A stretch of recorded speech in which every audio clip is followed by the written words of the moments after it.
আসসালামু আলাইকুম। এটা মূলত একটা ৮ বিঘা জমিতে মাছ চাষ করা হচ্ছে কার্প ফ্যাটেনিং।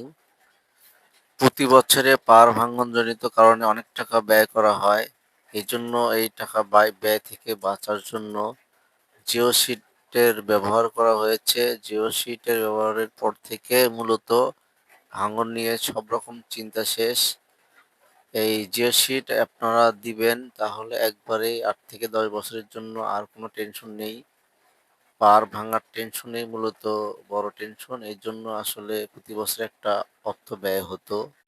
আসসালামু আলাইকুম। এটা মূলত একটা ৮ বিঘা জমিতে মাছ চাষ করা হচ্ছে কার্প ফ্যাটেনিং। প্রতি বছরে পাড় ভাঙনজনিত কারণে অনেক টাকা ব্যয় করা হয়। এজন্য এই টাকা ব্যয় থেকে বাঁচার জন্য জিও সিটের ব্যবহার করা হয়েছে। জিও সিটের ব্যবহারের পর থেকে মূলত ভাঙন নিয়ে সব রকম চিন্তা শেষ।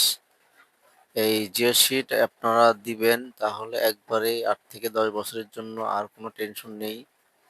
পাড় ভাঙার টেনশনেই মূলত বড় টেনশন। এজন্য আসলে প্রতি বছর একটা অর্থ ব্যয় হতো।